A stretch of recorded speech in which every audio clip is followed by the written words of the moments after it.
Gupta, would you want to come in here?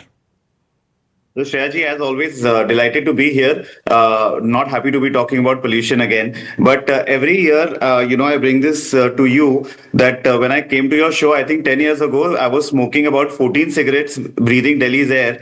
Right now, I just looked up the monitor. I'm smoking about 56 cigarettes in this air just by stepping outside. And that's the air that we are exposing our children to. Kanak, that should scare people. Kanak, just hold on for a minute.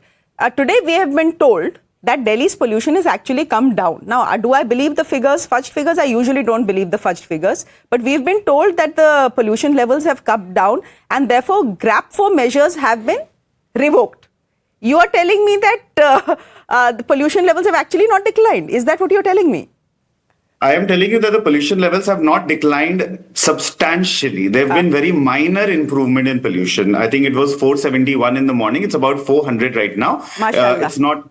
It's nothing for us to, it's come down to poor category from very poor. That's what it's been. And we are celebrating that. I think the gods will be kind. And if it rains sometime, it will be even better. But, clean air should be a matter of right. It has become a matter of privilege. We're talking about air purifiers. We're talking about GST on air purifiers. But I don't think that there is even now a sustained effort to do anything. I've seen all the plans, all the programs, all the governments. They can't talk to each other civilized. That I don't know as to how it's ever going to be a problem solution approach to it at all. Clean air is I think still about 20 years away once some construction and roads, everything is done. I liked it, the fact that Mr. Gadkari spoke this morning. He spoke about it that yes, 40% of pollution is coming through vehicles. I'm so happy that he owned it up and he talked about there has to be some solution coming towards it. I think he's the first politician who actually put his hand up and said that I'm going to work towards it. Otherwise, on your show, I keep hearing one party to the other playing badminton that it's your fault, nothing else. वो आज भी हो रहा है. Actually, we did have a plan to clean up air in this country. And there was money allocated for that plan. So the plan was that in 133 cities, we will reduce our pollution by at least 40%. Most of the money that has been spent under that plan has been spent in actually trying to curb and control dust pollution. And of course, that is important. But what Nitin Gadkari is saying is true as well, that 40% of our pollution is coming from vehicles. It's vehicular pollution. Have we done anything about that? How much money has been spent on that? I think about 12% or something. So I'm not even sure whether we completely understand the magnitude of the problem and what we need to do to control it. At least by my sense, the governments don't seem to. But Kapil Madan, you seem to think that one of the things that could actually work is lowering the GST on air purifiers. My friend, I have a simple question to ask you. Today the Aam Aadmi Party has very rightly put out pictures, which I can't put on our screens because they have been taken from other news channels, about Delhi ministers doing these fancy press conferences and doing these fancy one-on-one interviews. And unke piche 60,000 rupees ka air purifier laga hua hai.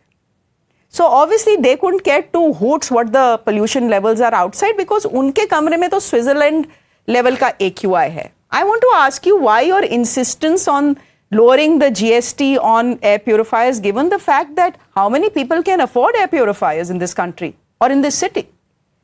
So Shreya, I think, to begin with, I must say with utmost responsibility, this is the, wrong question to ask. And let me explain why I say so.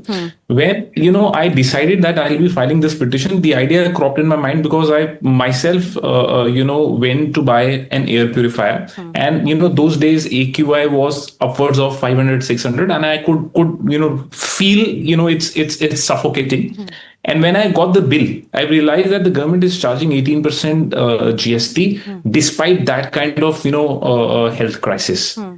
When I did my own research on this, what I could find was that there exists a notification that defines what is a medical device. Okay. And in terms of that notification, it is our case before the Honorable High Court that air purifier qualifies to be a medical device, and therefore medical devices has a lower tax slab. Therefore, it should be taxed at that rate. Whether, that is sufficient, whether there should not be any tax at all, this is not the issue that I have raised in the petition. Why I filed this petition is, at least in the legal available framework, there exists a preposition on the basis of which we can convince the authorities Okay. that this 18% tax is wrong, it's illegal, and therefore, there should be a revision. ठीक है. That's the whole premise of that petition. Okay. Whether people will still be able to afford it, whether people will still not be able to afford it, that's not the question of the petition. Let me just clarify very, very clearly what is the contour of the petition. Okay. So this is the petition, because even if you get a benefit of, say, about 12%, 13%, because if we succeed in getting this kind of an order, I understand. right, there would still be some respite. हाँ, सिद्धार्थ जी, आप क्या दिखा रहे हैं हमारे viewer को? कुछ दिख नहीं रहा है वैसे, इतना लॉन्ग फ्रेम है, बट बताइए क्या दिखा रहे हैं? नहीं, आपने बताया कि श्रेया जी, आपने बताया कि there were some visuals that Aam Aadmi Party played, and it was right that which you could not show on your screen because it was from a different channel. So I as Aam Aadmi Party spokesperson can show it from my own Twitter handle. Okay. So this is the BJP's Delhi minister sitting with air purifiers, 60,000 so-called air purifiers that you said, and that is the truth of the day, sadly. Okay, Arushi, just come in here. You've heard all the politicians on the show. You've even heard a lawyer on the show. I want to ask you where you stand, not on the GST on air purifiers. I mean, the GST Council will come back on that, because that's what the government of India is saying, कि भाई हम नहीं बता सकते हैं अभी, because the GST Council decides, and technically they are correct. I want to ask you whether there is absolutely any logic in this blame game that has been going on for some time now. For example, I'll start with the question I began with, and it's something that I asked Nitin Tyagi. Why should the Lieutenant Governor of Delhi be actually questioning an ex-Chief Minister and protecting the present Chief Minister?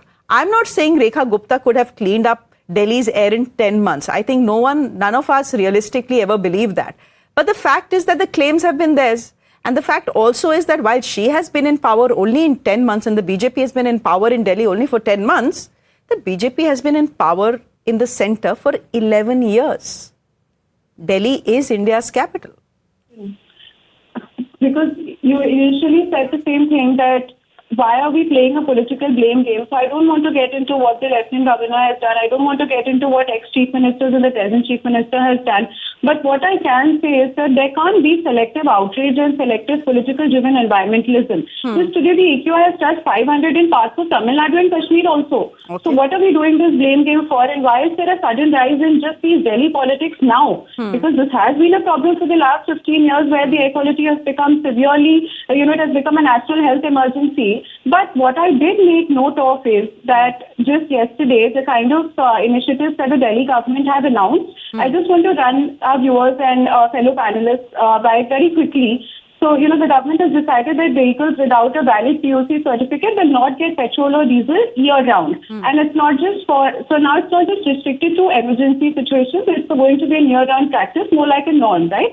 The DPCC has also ordered 400 industrial units to be shut down for violating pollution norms, which in itself is a very big step that has been taken. Of course, a little late, but better late than never. Delhi has also announced plans to open new automated vehicle testing stations to tighten the emissions for commercial vehicles. Okay. And also, the enforcement against pollution violators is going to be intensified. They're also working on an e-waste park, anti-smog mist systems on high-rises, and water body rejuvenation, while also cleaning up large portions of the 60-meter garbage mounds in the city that we see. So I'm seeing a little bit of incentive and initiative, but of course, I think that it has come very late. I don't want to get into which government has done what, because I think it's immaterial. This is a national issue. It's not just a Delhi problem. AQI has touched 500 in other parts of the country also. It has touched 900 also in other parts. I will let